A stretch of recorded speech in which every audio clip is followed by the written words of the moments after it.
Good morning. Okay, try that again. Now, I know it's midday. Good morning.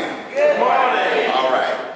I want to welcome you all to, again, this presentation on Women's History Month. And the subject at hand that we're dealing with today is Great Black Women, the Queen Mother of the Planet, a historical tribute to great black women.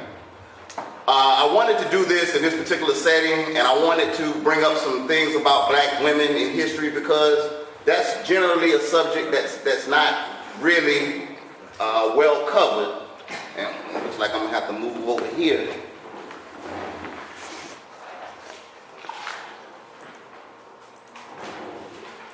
You want to see? Okay. So I'm going to have to hold the mic. How about that? All right, that's not really a subject that is very well covered in our history books or what have you. Thank you, sir. Appreciate that. And when we talk about history and we talk about the things that we see, the things we read, there's one thing that's true that I found. When we deal with images, when we deal with pictures, when we deal with stuff that we hear or see, these are things that have impressions on us. And there was a very important or a very wise statement that I heard from one of my teachers, and it's that images shape our reality. So a lot of the things that we see affect us on the conscious and the subconscious level. And for you black women, there's been nobody that's had their image more maligned than you have. Now this is a picture from the Barnes and Nobles down there in Hampton. And this is the magazine section, the women's section. Now what is it that you see that is common in all those covers of those magazines? Come on, talk to me now. White women, right? You would think, unless you look way over there in the corner where you see ebony, you hardly see any black women on the cover of these magazines. All right, so you would think walking in there that the only people who do anything of consequence in this country or in this world are white women. And when they do have images of you, like they used to in the movies, they had Mammy, you know, they had Aunt Jemima. Even on the cartoons, y'all couldn't escape it because they was insulting you on Tom and Jerry. Remember that? Okay? And then even the little dolls that people would play with would have black women in that role. Well, you know, we thought things changed when we moved into the 70s, but not really. Because there's TNT Jackson. There's the Black Hooker. There's the Booty Call. That was one of Jamie Foxx's movies. And even in the rap music, you see Snoop Dogg's Doggy Style, you see the way that we are depicted in the modern times. So black women, this is the image that goes, because this stuff is not sold here in America, this is sold around the world. This is how the world sees you, okay? And interestingly enough, y'all remember these old television shows where they would show people like Aunt Esther, the black woman that's so into the church that she don't know nothing else? Or they showed that old girl from, what was that show? I Love New York. This one down here where the white girl is spitting at her. That so-called reality TV. And then you see Martin Lawrence dressed up like a black woman, like a black big mama. Well, you know, they don't do that no more, do they? That's a thing of the past, right? Yeah, you got that right. Because when you go to the movies now, there's a girls' trip.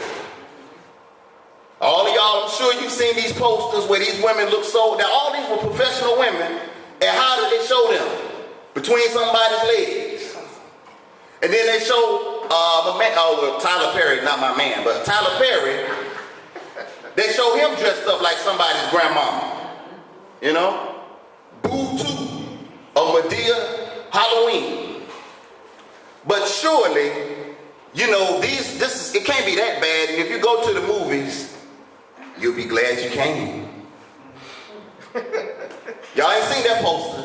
So I go get the posters from all over or whatever. And these posters, as I said, these are images that go around the world. So there's what you see, and then that's what they say without saying a thing. Welcome, come on in, good to see you. All right, my sister. But check this out though, because they not only do this in the posters, they do this in the television shows. I told you, I watch TV like y'all do. And one of my favorite shows, one of my favorite ratchet TV shows is the haves and the have-nots. Who watches that? Look at it, all these hands done went up. Look at all these hands. Well, surely you've seen this scene right here. You think that's stupid? was hoping you would hear me. I've been looking for a reason to beat your ass. You need more of a reason than me being with your man?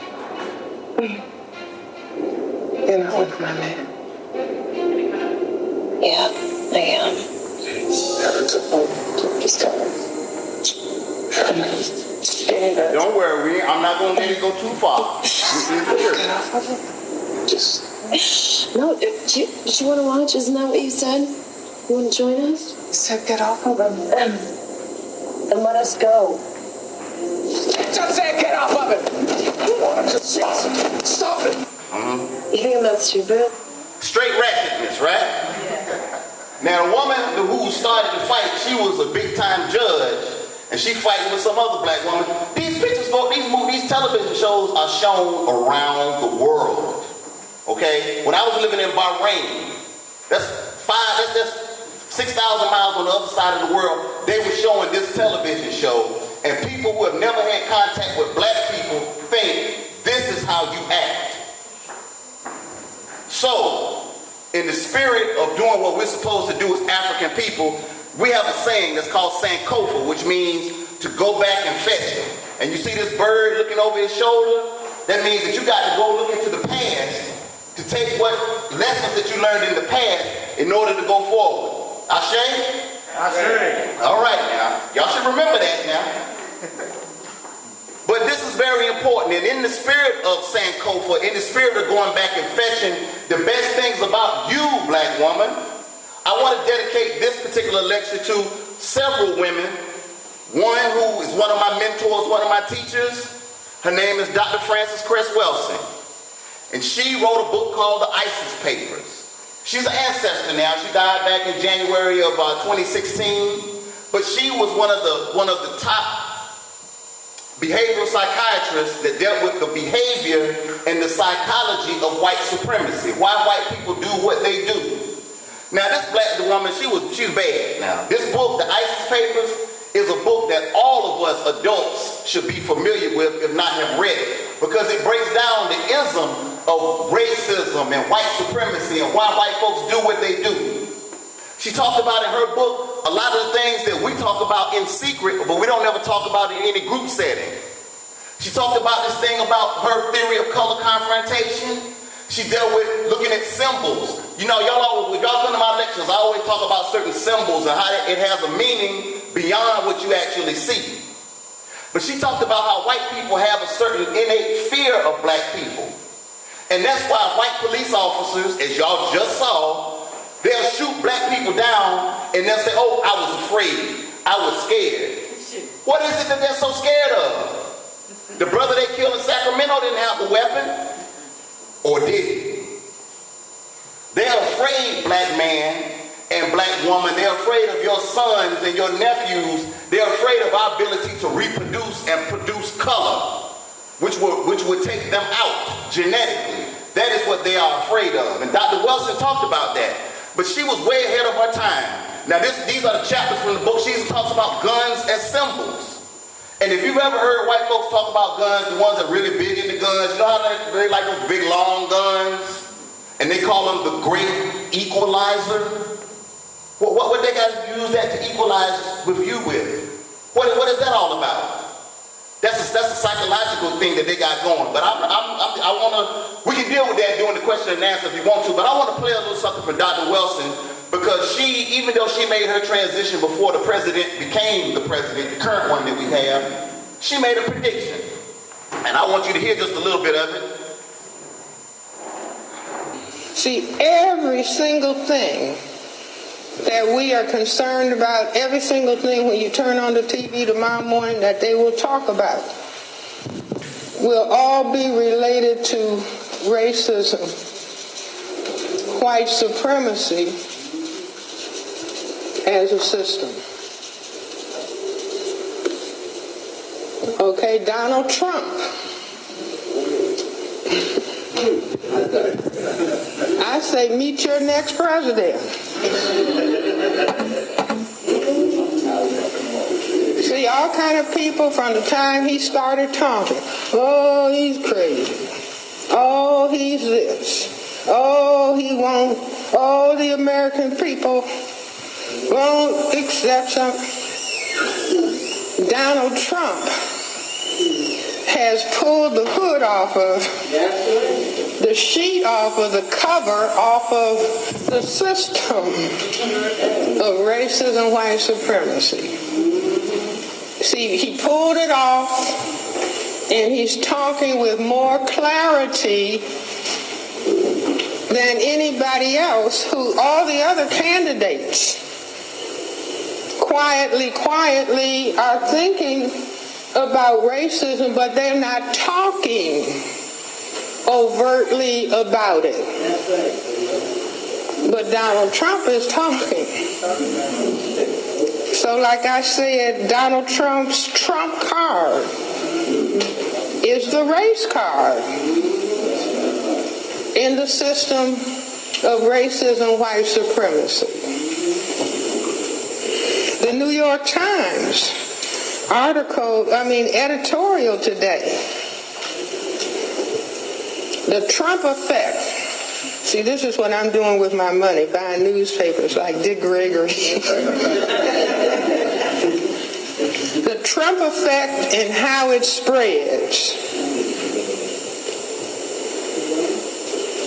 It says we are on the brink, under Trump, on the brink of fascism. New York Times, all the news that's fit to print, editorial 12/10/2015. I say fascism is end-stage white supremacy. See, just like in Nazi Germany. All right. See, every single... Dr. Wilson was really on point. As I said, she died, or she made her transition in January of 2016. Mr. Trump was elected in November. So obviously this woman knew something about the psychology of what we're up against. Ashe? Ashe. All right now. Still dealing with you, black woman, because all of this concerns you. When we start talking about black women, we talk about the origin of people. Now, where do all people come from? If you've been to my lecture, y'all better answer this question. Where do we come from? All right, we come from Africa. And according to this picture that I got right here, the origin of modern human beings is down on the west coast of Africa, in Kenya and Tanzania. That's where they found the oldest human fossilized remains. These remains are so old that these remains are at least 3.2 million years old. Those remains were of a black woman. That black woman, the Africans call her Dink Nesh, which means you are wonderful. Ashe? Ashe. Now, the white man, Louis Leakey, he named it after one of the Beatles songs, and so he called her Lucy. And you all have heard of Lucy before because they talk about this Lucy, who they say was 3.18 million years ago. Her body was in a mud of a lake, and it was fossilized and preserved there. And when they put the remains back together, it looked kind of like this. Somebody walking upright with a lot of hair or whatever. I mean, there's debated, did we come from monkeys or were we created or whatever? But the bottom line is, it happened in Africa. And it started with you, black woman. But when Hollywood talked about Lucy, Hollywood gave you a little something different. Hollywood gave you that. Images shape our reality. It's not a coincidence they make a movie about this woman and they call her Lucy or what have you, and they talk all about how she's using 100% of her brain and all that other stuff. That's not by coincidence. But if you don't want to take the theory of evolution, if you want to go by creationism, I know we're in the church, and I know y'all gonna be looking at them biblical stories on TV. You know the Ten Commandments is coming on tonight. And I hope I messed that movie up for all of you, because there was no white folks running around in Egypt at that time, okay? We're gonna deal with that. But if you look at some of these other movies like The Greatest Story Ever Told or the Bible or whatever, they go back and they go to the Garden of Eden, and every time they go to the Garden of Eden, Eve always looks like this. Now you know good and well, a non-melanated woman in the hot part of Africa Don't look like that. That's a non-melanated woman. Okay, she don't got no pigment like you. So Eve would not have been no white woman. But Newsweek magazine, they got in on it and they had to search for Adam and Eve and they put some black folks on the cover. Even gave the brother and the sister a jerry curl. But as you can see, at least they had to give it up about where people come from. But brothers and sisters, as we go into the Bible for just a little bit, this is not Bible class, but since Reverend Newsom isn't here, I guess I have to step in. Here on his way, well, till he gets here, I have to step in. But this is what Adam and Eve would have looked like. A big brother and a fine sister. And when you go into that Old Testament, all those characters that you read about, if they really lived, they would have been black folks. Their two sons, Cain and Abel. Don't that sound like black folks fighting? Bust the other brother upside the head because you're jealous? That sounds like us. Isaac, Lot, Ruth, all of them would have been black folks. And the interesting thing is when you read the Old Testament in Genesis, you come up on this character called Abram or Abraham. And Abraham had a wife named what? Sarah. Uh-oh, y'all ain't been to Sunday school. Y'all quiet up in here. Sarah, her name was Sarah, or Sarah, as y'all, as we country folks say, Sarah. Okay. Now Sarah was advanced in her years, and so she could not produce a child. So Sarah had a handmaid named what? Hagar. Well, where was Hagar from? Oh, well, I heard somebody say it. Let me put it up here on the screen so you can see. According to Genesis chapter 16, Sarah, Abraham's wife, bore him no children, so she had a handmaid, or what? Egyptian. Or what? Egyptian. An Egyptian named Hagar. And Sarah said to Abraham, look, I'm paraphrasing. Since I can't have any children, go into my handmaid. Man, I tell you, women were real accommodating back in the day, brothers. She changed her mind. Yeah, the sisters, they laughed, and then they turned around. As soon as she said do it, she changed her mind. That sounds about right. That sounds about like, yeah. It sounds about like y'all. That sounds like y'all. But anyway, when Abraham and Hagar had a child, Abraham's firstborn was a boy named Ishmael.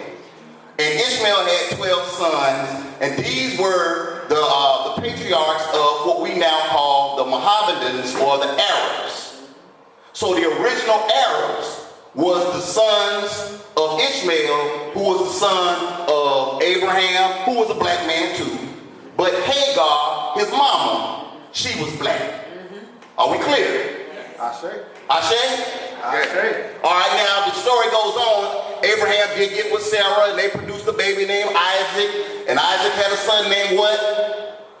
Jacob. And Jacob had 12 sons for real. And these were the children of Israel. According to Genesis chapter 10, Egyptians descended from Ham. 600 years later, my brothers and sisters, read up. Moses appeared in Egypt. Boy, I need to put that on a song. Actually, I stole that from a song. Okay, but just that little song I did, why is that? I didn't learn that in Bible study. I learned that listening to the old rap music.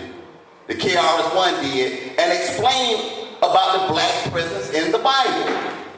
But when we talk about this black presence in the Bible, when we talk about Hagar would have been a sister that looked like that. She'd have been very dark. Thick hair. Now, when you all look this stuff up, they give you these little drawings. And all these drawings, they all look the same. It's always Caucasian people, white angels, white baby. Look at the little white baby over there laying there hollering. Always some old mess that we don't ever even question. And I've been in the church 40 some odd years, and I never heard no preacher get up here and talk about the black presence in the Bible. That's a shame. Since we ain't got no, you're not a reverend, are you? Go ahead. Okay, all right, I'm about to say it. But Hagar would not have looked like that. No way. No way. She'd have looked more like this. Fine. Amen. But see, I'm still in this Old Testament because, I know you people. Y'all gonna look at that 10 Commandments tonight. And you all gonna say, Charles, you gonna say Carter Heston, that's Moses. That's Moses. You know that's Moses. And then I was in Barnes and Noble yesterday. I didn't buy that magazine, I just took a picture. I ain't giving them all my money. But I said, man, you know, I watched the Ten Commandments from when I was Jada's age up to while I was in college and even before. And I've seen that movie so many times. But I said, you know, they left some part of that stuff out. You know, because they said they got everything out of the Bible. But when they were talking about Moses, there's a part they left out. And why is that important, brothers and sisters? Because according to Exodus, when he's up on the mountain, when Moses was up there with the burning bush, and God was trying to talk him into doing the thing, Moses said, no, Lord, I can't do this because I can't talk. God said, well, who made your mouth? And da-da-da-da. And then he started doing these miracles. And the one they put in the movie was when he threw down the stick, and the stick turned into a snake. Okay, but then there was another miracle that put him over the top. And it says here, furthermore, the Lord said unto him, put your hand into your bosom. And he put his hand into his bosom, and when he took it out, beheld his hand was leprous as snow. Brother Bullock, what is leprosy? Well, it's a disease, but it's what we in this day and age would call vitiligo, when you lose your pigmentation. So if Moses was a brother that looked like Deacon Green, and you put your hand in your jacket and you pull it back out and it's white, that's gonna get your attention, ain't it? Something's wrong, Lord, please, not me. So Moses would have looked like this brother right here, opening up the Red Sea. Ashe? Now why is this important, brothers and sisters? Because Moses had a family. He had siblings. He had a sister named what? Miriam. Lord have mercy. Look, nigga, I got a backslider in here teaching church.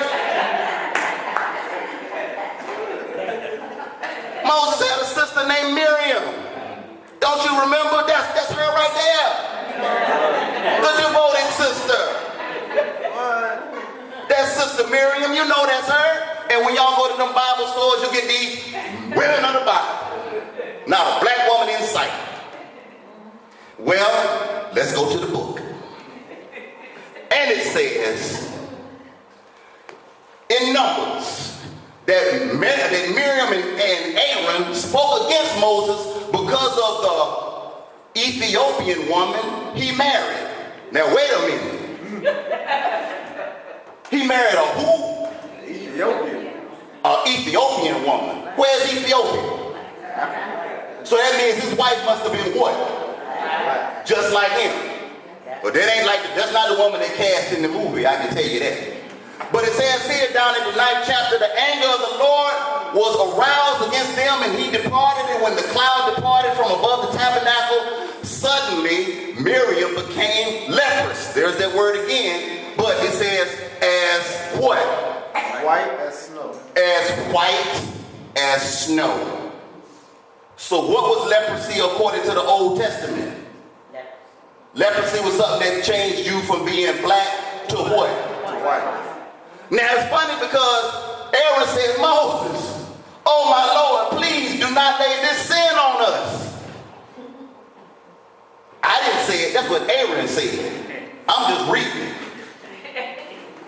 This sin, because you know if you are without pigment in the hot sun, you're going to be in trouble.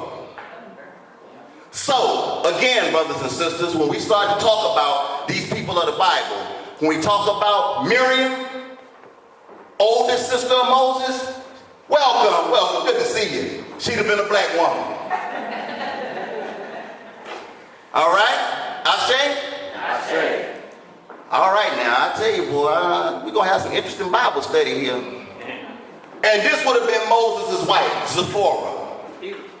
Beautiful, jet black woman, kissed by the sun. She wouldn't have been no pale, blonde hair, blue eyed. Where's from Ethiopia? Are you serious? Come on now. But we can go into other books of the Bible. And again, this is not all about women in the Bible. But since, like I said, since this is a church, and since this is a book that all of you, I assume, have in your home. So I assume all of you have read some of this, but did you really read it? So a lot of us goes by the Bible, but we don't go in it and read it. This is in the Song of Solomon, where it talks about this discussion that's being had between between these two people. And down there in the 5th chapter, it says, I am dark, but what? Lovely. Lovely. I know it's a little small for the folks in the back, but it says, I'm dark, but lovely. In the King James Version, it says dark, but comely. But comely means lovely. So this woman who was describing herself was saying she was what? Dark and what? Lovely. So that ain't nothing new.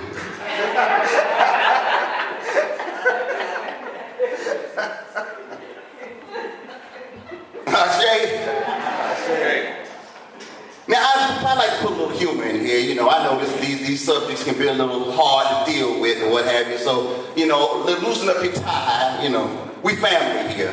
Hey, Mike. Yes, ma'am. I just want to say something funny. So we were in Walmart last night, and Jada was asking about hair dye. And the funny thing was, I said, get Revlon.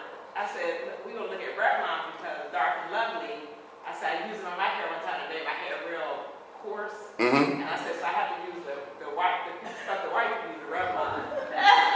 Well, it's funny you should bring that up because we're gonna talk about that black hair. I got a whole section on black hair, so we're gonna get to that. Ashe? All right, now I just want to bring up a couple of more things. Now, this is not necessarily a biblical character, but you've heard about her in the Bible in a roundabout way. I talked to y'all a long time ago about the story about Osiris and his wife Isis. And Isis, who was the queen, and Osiris, who was the king, who had a jealous brother who killed him, kind of like that jealous brother Cain and Abel, you know.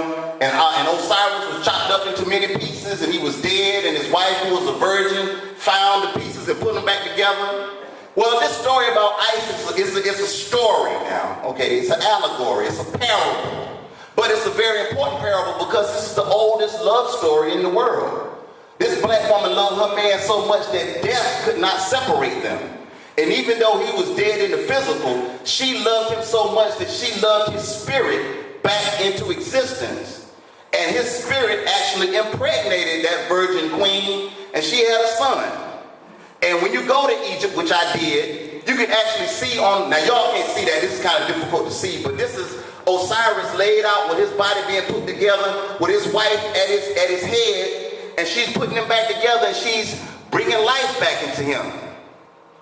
And you say, well, man, you know, what does that have to do with us? If you could see this, you would see her with her hand on his forehead or whatever. But when we as black people look at our condition, look at this room. This room is full of women. There's 1, 2, 3, 4, 5 men in here. Everybody else is female. The black family, the black man, and particularly the black man, has been destroyed by the forces of chaos, the forces of hatred, the forces of ignorance. And it takes this black woman to put him back together. Ashe? Ashe. So this story of Osiris and Isis is an allegory, it's a parable, but it's a deep one because when the black man and the black woman come together, brothers and sisters, the world is a better place. Ashe? Ashe. This is a deep story, but it's so deep because when she came back and brought his spirit back to life, he impregnated her, and then she had these big, you see them big things right there that they kind of look like the Washington Monument? Yeah. The Washington Monument was made after that. That is another symbol. That's a big time symbol. That's the world's oldest symbol for resurrection. And the people who are in the know, the people who really understand what that symbol is, they know what it means, and that's why it's in Washington, D.C., and that's why the biggest one in the world is in D.C. And they want, the folks that put it there, they never wanted the spirit by which this country and that city and the people who running it, they never wanted to die. They always wanted to be recycled and reborn. That's what resurrection is all about. But this black woman was the one who was responsible for that. But you see copies of this in other places, like Paris. As a matter of fact, the word Paris is a compound word. It comes from the word par, P-A-R, Isis. It means the house of Isis. Because in France, black woman, you were worshipped. There's a chapel called Notre Dame. One of the foreign words for women is dame. and that's a place of worship, black woman. Isis had many names. They call her the Queen of Heaven. They call her the Great Mother. And they even worshiped her under this title called the Black Madonna. Anybody ever heard of Madonna in here? Yeah, I know you have. You heard of this one. That's your Madonna. Like a virgin. Yeah, right. That's your Madonna. That was the one I got introduced to. I didn't know what the name, that's a title. That means Mother of God. But you know that Madonna, she's not as crazy as you think. Because when you see her nowadays, who is she surrounded with? You. Your little babies. And they mighty dark too. With that being said, brothers and sisters, this thing about the Madonna, the Mother of God, Isis, this was the prototype for the Virgin Mary and Jesus. And you know, I'm not just saying it. I'm going to take you to Italy, to the Vatican, and we're going to go and let's look at who the Pope prays to in the morning. You see that? Get my point here. This is Pope John Paul II before he died. This is down in the basement. This is where he prayed in the morning to get his day right. Who's he bowing down in front of? I'm sorry, I'm a little hard of hearing up here. A black woman and a black child. Here he is out in public. They so black you can't even see him. That's right. Now these are all over Europe. When you go to the Europe, if anybody's ever been to France, Italy, or whatever, they got all these churches called the Shrines of the Black Madonna. All these churches have your image in there, black woman. But when you look on TV, you don't ever see that, do you? Yeah. Why did they keep it in the basement? Why do they keep it in the basement? Okay, did I answer your question?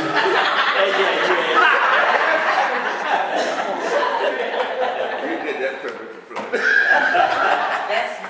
Now see, these are the paintings that you would see, like if you go to the Virginia Museum of Art, you see a painting like this, it say Madonna and Child. But this is the original. This is where the idea comes from. And to be totally honest, when you look back, going back to that story of Isis and Horus, this is Isis and Horus with the baby suckling on her breast. So this is before, this is after, and this is way after. You see how it's getting progressively lighter. But the idea is still the same. Somebody knows something about you, black woman, that you don't know about yourself. Ashe? Ashe. And oh, by the way, if we're talking, and this is pretty much almost the end of the biblical characters we're going to deal with, but since we're talking about the Bible, if Mary, who was the mother of Jesus, would have been black, what color would Jesus have been? Black. Like he is downstairs in the sanctuary. And if he wasn't black, you believe me, after I've been here one time, when y'all left, I'd come in here with some paint, and he would have been black.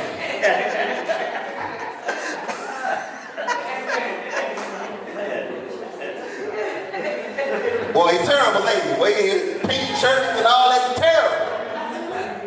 So anyway, and I show this because even when you look at Madonna, look at how she's posing with her daughter. See how they got the baby sitting on their lap? See how she got a little girl on her lap like that? That ain't no coincidence.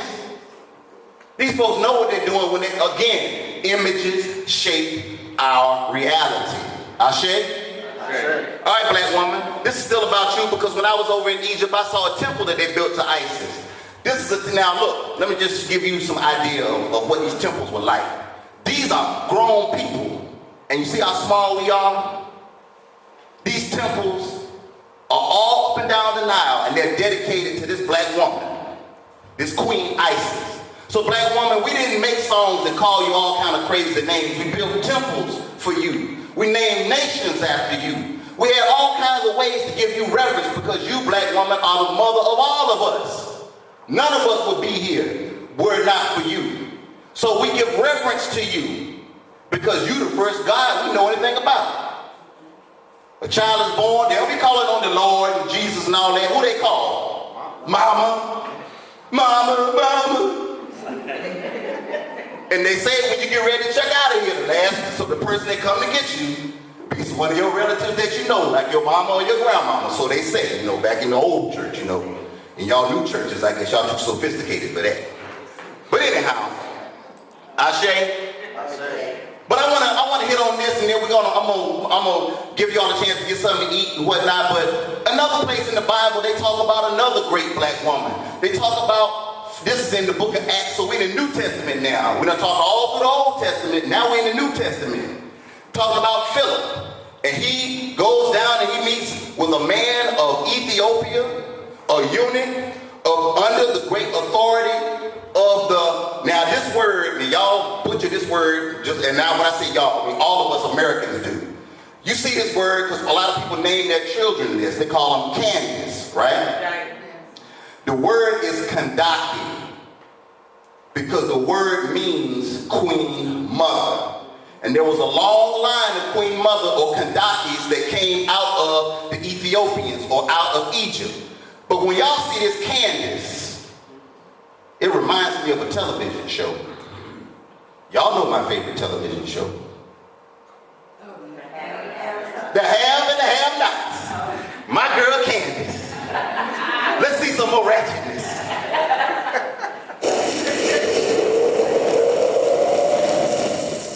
This is a wire transfer. Oh, y'all can't From see me that. to me. Sign. No, I'm not signing a damn thing. You should have given me the $2 million when I asked for it. You can't possibly really think I would sign any of those papers. Really? You will. What is it you think you have over me? What are you going to do? You going to go to the press and tell them we had sex? Ooh, I don't care. Go ahead. Take your best shot. Really? Yes. Really, you don't seem to understand. It's your word against mine. Outside of society against inside of society. You don't stand a chance.